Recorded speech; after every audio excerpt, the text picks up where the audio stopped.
It was a Sunday lunch, the kind where fake smiles hide sharper edges. My sister set her fork down like she was making an announcement. "You've got that big three-bedroom house. It's wasted on just you. We've been thinking it makes more sense if we move in. You can find something smaller, maybe a condo." My mother nodded as if this was already decided.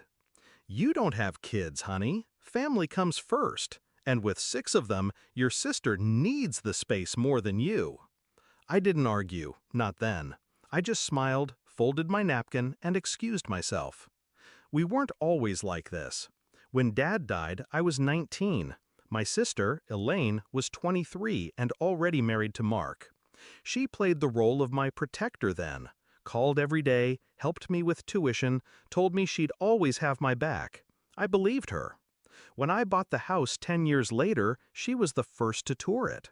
She hugged me in the empty living room and whispered, "You've made it." I thought she was proud. Now I know she was calculating. The shift started small. I'd host Christmas, but she'd forget to bring dishes she promised. Birthdays came and went without her showing up, unless the party was for her kids. Then came the comments. "This place is too big for just one person.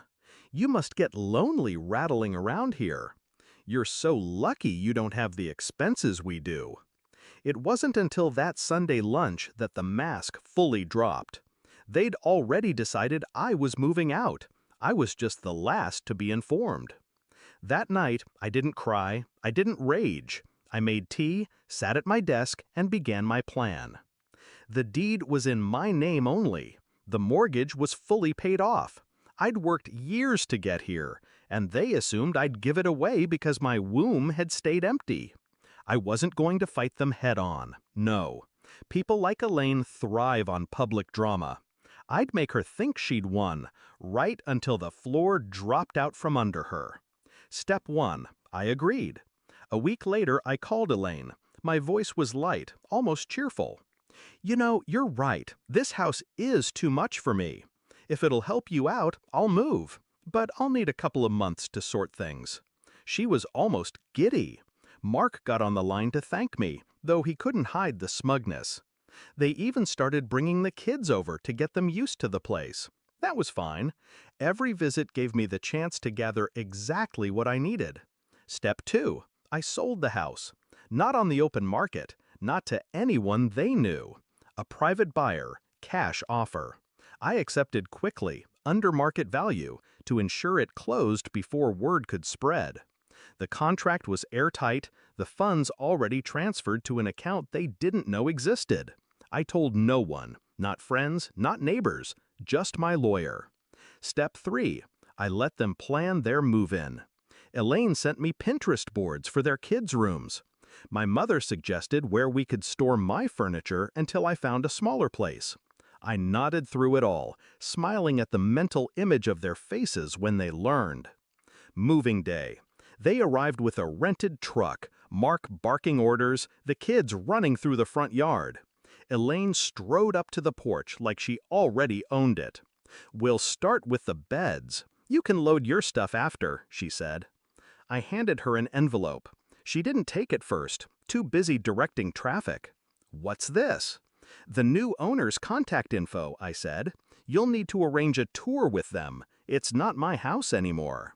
Her face froze. "What do you mean, not your house?"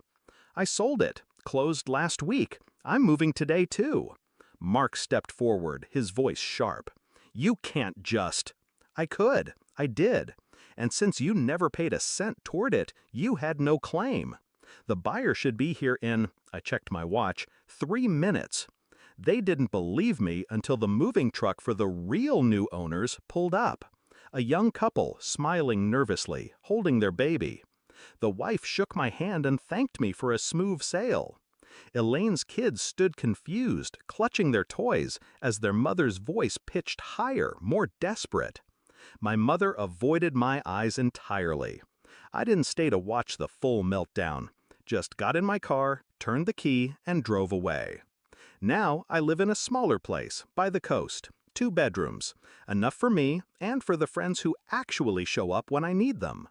Elaine still tells the story to anyone who'll listen, but she leaves out the part where she tried to take what wasn't hers. When people ask me why I didn't warn her, I just smile. Because some lessons are only learned in the fall.